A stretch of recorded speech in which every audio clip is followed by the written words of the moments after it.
નમસ્તે friends, મિતાબા naturopathy and Ayurveda ચેનલમાં આપનું સ્વાગત છે. આપણે બધાને સ્વસ્થ રહેવું છે. આ આપણી ઈચ્છા છે અને આપણો એક જન્મસિદ્ધ અધિકાર છે. તેના માટેની શરૂઆત આજથી જ કરીએ. નેચરલ ડાયટ પદ્ધતિ કે ન્યૂ ડાયટ પદ્ધતિ, આ પદ્ધતિ અપનાવવાથી આપણે જોઈએ કે કઈ રીતની પદ્ધતિ છે. આ પદ્ધતિ કેવી છે તો કે સવારે સૂર્યોદય પહેલાં ઉઠવું. સૌથી પહેલું ઉઠીને બ્રશ કર્યા વગર, એટલે કે બ્રશ પછી કરવું, પહેલાં વોર્મ વોટર પીવું 1 ગ્લાસ. તેમાં આપ લીંબુ પણ નાખી શકો છો. હવે આ 1 ગ્લાસ પાણી મલાસનમાં બેસીને પીવું છે. મલાસનમાં બેસીને પાણી પીધું ઘૂંટડે ઘૂંટડે, એકદમ ધીરે ધીરે, અને પછી યોગ, જોગિંગ, વોકિંગ જે કંઈ આપ કરતા હો તે કરી શકો છો. ત્યાર પછી 9 થી 10ની વચ્ચે સિઝનલ, રિજનલ અને ઓરિજિનલ ફળ લેવાના છે, જે આપણા વિસ્તારમાં ઉગતા હોય. ધારો કે આપણે રહીએ છીએ કાઠિયાવાડમાં, તો અત્યારની સિઝન પ્રમાણે જોઈએ તો આપણને મળે છે આંબળા, મળે છે જામફળ, મળે છે. તો જે સિઝનના જે ફળ મળે છે એ 1, 2, 3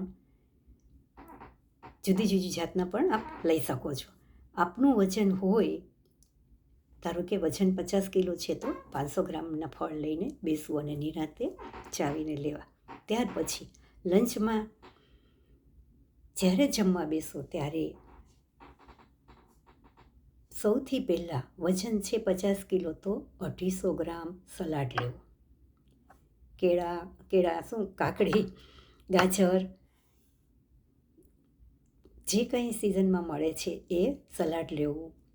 એમાં આપ કેપ્સિકમ લઈ શકો છો, મોગરી, મૂળા, બધું લઈ શકો છો. પણ જો આપણને અનુકૂળ નથી આવતું કાચું, તો તેને સ્ટીમ કરીને મરી, સંચળ, લીલી ચટણી નાખીને ટેસ્ટી બનાવીને ચાવીને લેવું. આપણું આટલું સલાડ પૂરું થાય એટલે તરત જ જે ઘરમાં બન્યું હોય, શાક રોટલી કે દાળ ભાત શાક જે બન્યું છે તે જમવું. આ જમી લીધું એટલે આ જમવામાં એકદમ નિરાંતે, શાંતિથી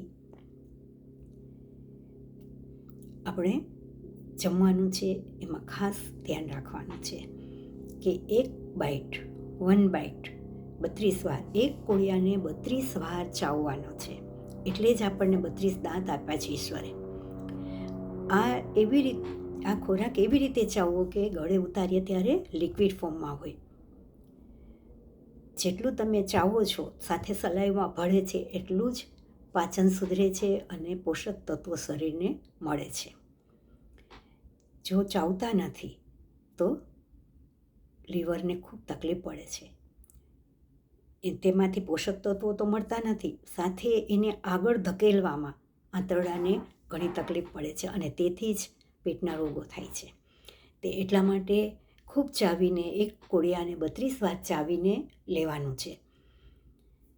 હવે આટલું આપણે કર્યું પછી આખા દિવસમાં એકવાર આપણે કહેવાય ને કે 0 એલિમેન્ટ લેવાનું છે, એટલે કે ખુલ્લા પગે ચાલવાનું છે, જે આપણે છોડી દીધું છે.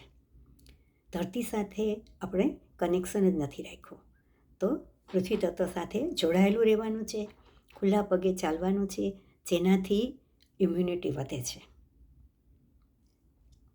હવે સાંજે ઈચ્છા થાય છે આપને, ચલો કે 3 વાગે કંઈક ભૂખ લાગી છે, તો સૂકો મેવો લઈ શકો છો, સ્પ્રાઉટ લઈ શકો છો. કંઈ નથી તો સેવ મમરા, ગાંઠિયા, સેવ મમરા કે સિંગદાળિયા લઈ શકો છો. કેટલા તો કે આપણી મુઠ્ઠીમાં સમાય એટલા. આટલી માત્રામાં જ ખૂબ ચાવીને આપણે થોડોક નાસ્તો ટેકો કરી શકીએ છીએ. બપોરની ચા પીવાની નથી, બરાબર છે. સાંજે 7 વાગથી 7થી 7:30ની વચ્ચે જે કંઈ હળવો ખોરાક ઘરમાં બન્યો હોય તે ખૂબ ચાવીને જમવાનો છે. ત્યાર પછી પાણી સિવાય પેટમાં કાંઈ પધરાવાનું નથી. આ ખાસ જોવાનું છે મિત્રો. આટલું જો આ પદ્ધતિ ન્યૂ ડાયટ પદ્ધતિ આપણે અપનાવીએ તો ફક્ત 1 સપ્તાહમાં કોન્સ્ટિપેશન, બ્લોટિંગ, એસિડિટીમાં રાહત મળે છે. અનિદ્રા પણ દૂર થઈ છે.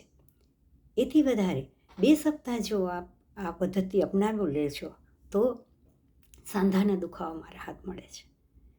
કોઈ પણને સાંધાનો દુખાવો હોય છે તો એમાં રાહત મળવા માંડે છે.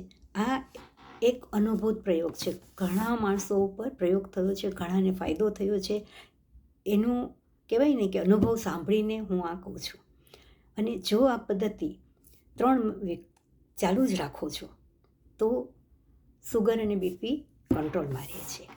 એથી પણ વધારે 1 મહિનો જો 30 દિવસ આ પદ્ધતિ અપનાવીએ તો વજન ઘટવા લાગે છે.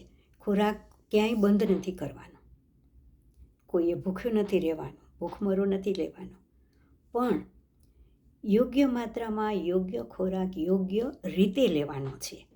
આ જ આપણી નેચરલ ડાયટ પદ્ધતિ છે. જંક ફૂડ એટલે કે બર્ગર, પીઝા, મોમોસ બધું છોડી દેવાનું છે. એનાથી પણ વધારે વ્હાઇટ સુગર અને વ્હાઇટ સોલ્ટ અને તેલ બંધ કરવાનું છે. આપણે જે બધું જમીએ છીએ, હમણાં કેમ મારાથી બોલાઈ ગયું ગાંઠિયા, એમ આપણને એ ભાવે છે જે શરીરમાં કોઈ તત્વ આપતું નથી.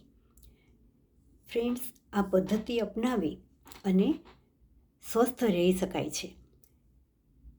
જેટલું આપના બેલ્ટનું કહેવાય ને કે સાઇઝ વધે છે ફ્રેન્ડ્સ, એટલી આયુષ્ય ઘટે છે. વજન વધે છે તો બંને પગ અને હાર્ટ ઉપર એનું વજન આવે છે, એટલે એને તકલીફ પડે છે. માટે વેઇટને તો આપણે નિયંત્રણમાં જ રાખવું જોઈએ. ફ્રેન્ડ્સ, આપણે જોઈએ કે જે કંઈ ખોરાક આપણે લઈએ છીએ એમાં થોડો ફેરફાર કરવાથી સ્વસ્થ રહી શકાય છે. સ્વસ્થ રહેવું એ ફ્રી છે, એનાથી વધારે કહીએ તો સસ્તું છે બીમાર પડવા કરતાં. તો આજથી સમજીને આપણે થોડો ઘણો ફેરફાર કરીને સ્વસ્થ રહી શકીએ. સ્વસ્થ રહો એ જ શુભેચ્છા.